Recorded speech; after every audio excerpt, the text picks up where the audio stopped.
We're with Riley Peck with the Division of Wildlife. He's a biologist down here in Beaver. We're up on the Tusher Mountains with the mountain goat transplant. Tell me a little bit about this population here, how long it's been here, and it seems to do pretty well. They are doing well. It was first brought into the area in '86 and then again in '88, and so the population's been here for a while, but we are seeing some pretty substantial population growth. They are doing very well, and so our population went from around 40 animals in those first few years to around 270 now. Wow, and you're able to take advantage of that and send them to other places in Utah and other places, other states. That's right. So we are moving 20 of them to the Manti-La-Sal's, and then we are moving another 20 to South Dakota. And then we'll be moving 10, the final 10 from this transplant up to the Mount Nebo Loafer area in the central region. So a lot of populations around the country and state benefit from them. So this is a pretty popular herd too. There's a lot of people who like to come and see these. There's a viewing event that's really popular. Yep.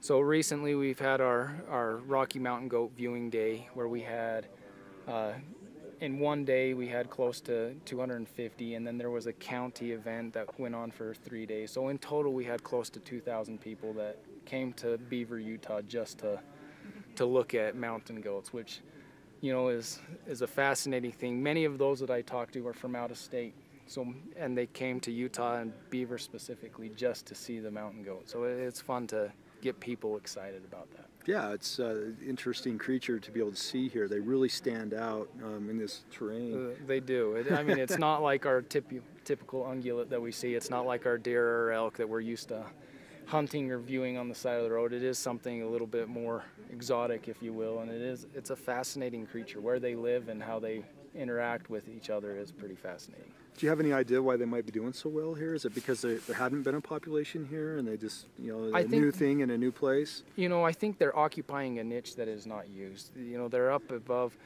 10, 11, even 12,000 feet, and so they're in the rocky slopes. We're, as evident today, we're getting a lot of moisture, so there's a lot of feed up top, but they're not competing with anything else. They're occupying a niche, and it really is fantastic habitat for the Rocky Mountain goat. And so I think that's the number one reason.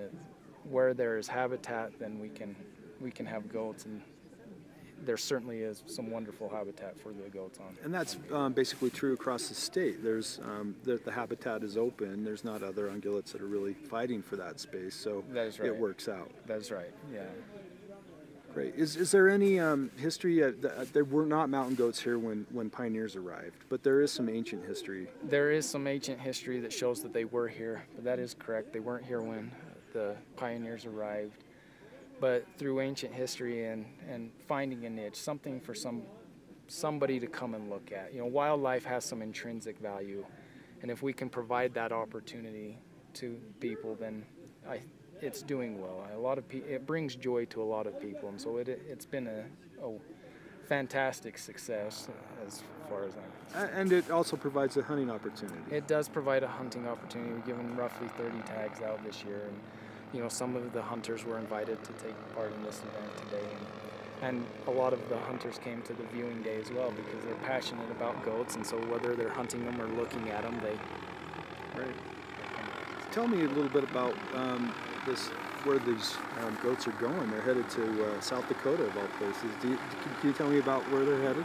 So they are heading to South Dakota. The Utah Division of Wildlife Resources actually made a trade with South Dakota, and we received turkeys in the past, and so we're keeping our end of the bargain and giving them goats. And so this has been a long time running, but now it's time for us to pay our end of the bargain, and they will go to a different type of habitat, but it is a niche they will occupy there and have goats in the past, and so we anticipate they will do very well there also. So. A lot of other big game transplants tend to take place in the winter, early winter, maybe right. Specifically to try to reduce the stress on the animals. Maybe you get females that are pregnant as well, two for the price of one type of thing. Why is this one happening now?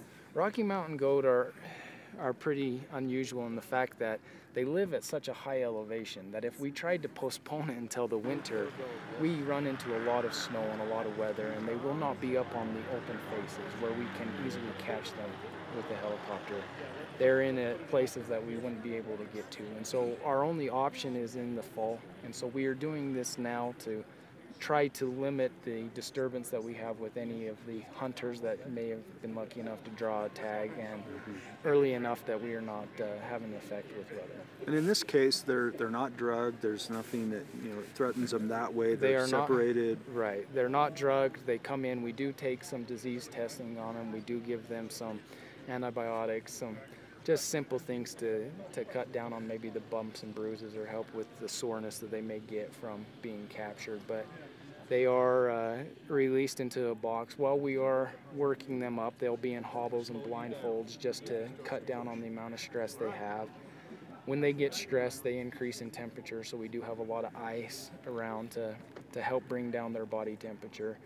And the last thing we do is their horns are quite sharp, so we'll cut little pieces of hose to put on the horns while we're working around them, just to save ourselves from getting too injured. But when they are put into the box, all of that is taken off, and they're ready to be released by the time they're in the box. And the South Dakota folks will drive them right through to the release site. Right to the release site, and they'll be good to go there. Great. Tell me a little bit about mountain goats as a whole. I think that people think they're pretty big animals. In reality, they're not that giant. They are, their weight is deceiving. They're such a muscular animal that they can be up to 300 pounds. So their weight is deceiving, but when you look at them, most of the time when you're up close or you're on the ground, they are smaller than a lot of people think. They hold their weight differently. They're not like the big elk that we have, or even a large deer that is very tall. They're a little bit more stout and closer to the ground. And so they are a unique animal in that way, the way they hold their weight and the way that their body shape is. So Division Wildlife Conservation Officer Brent Farnsworth was here in 1986 when the original mountain goats were released here. What was that like, seeing that and seeing those white creatures taking over the mountain? Oh, it was really neat to watch them release because it was new for anything down in this end of the state. This is the furthest south transplant we have until the new one. Until now, yeah. And a lot of now, animals have come and gone from here. And there weren't a lot of goats in the state at the time either. They had just barely found, just probably 10 years before, that the goat transplant up on Lone Peak had actually taken hold. And they had enough to move some down here. This was a habitat they felt like goats could do well in, and so they looked at it for a place to transplant. And so they brought 7 from Lone Peak and 1 from Timp down here back in '86.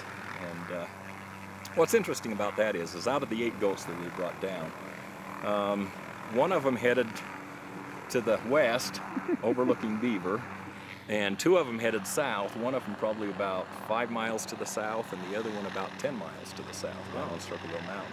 So we ended up with 3 nannies and 2 billies on this, right up here on Delano Holly area that stayed here. Then in 1988, they brought 17 more goats. They were brought in from Olympic National Park up in Washington. And out of that group, 17, they really scattered. One was seen in Red Canyon by Bryce Canyon about 2 days after the transplant. Oh my gosh. We had a goat in Arizona on the Kaibab for several years, and just about had to have come from here, because where else would it have come from? There was one over by Green River. We picked up 5 that were dead, that died from that original transplant. Wow. So out of that transplant, we had 3 nannies and 2 billies that made it up here. So there were 4 billies and 6 nannies. For how long? When did this population take off? It was right in there, probably the year we put them in from Washington. We had 2 kids that year. The next year we had 4 kids, and then it went to 5, and then it just gradually got more and more and more till there's a pretty good amount up there now. So. And after the activities this week, there will be close to 200 that have been moved from here? Yeah, it will be close to 200. And when we flew this earlier, we counted 220. So, between the 50 that we're moving now and also the 30 that could possibly be killed during the hunt, right? Then that'll be a fair reduction in the amount of goats up here. And the target's about? Target's 125, right. so that'll bring us in closer to the target. where they're nannies, you know, the majority we're Right. trying to move, it'll slow production down to where maybe we won't have to take as many goats for a while. So. Yeah. Tell me about the popularity of the goats up here. The wildlife viewing events that are up here are very popular. Oh, they are People really of Beaver popular. come up here to check them out. Yeah, there are actually people from Beaver that come up, but they come from all over the state. In fact, with the ATV trail, the Paiute Trail that goes right through here, we get people from out of state that come up here and look at the goats. I think, you know, we haven't, Lynn Chamberlain, you know, from I&E, he's not here right now, but I can't remember what they said, the numbers, but it was over 1,000 Yeah. people that were here during the, it was the Paiute County Fair, and they had an ATV event going at the same time. Have you ever been up here and you know, had somebody stop you and say, "I just saw something white. What was it?" Do people know that they're mountain goats here? You know, the majority do. A lot of people think they're sheep, you know. Sure. But other than that, I think it's publicized enough that the majority of people know that they're here when they come up here, and they will look for them. That's You know, great. because it's something new for them. So.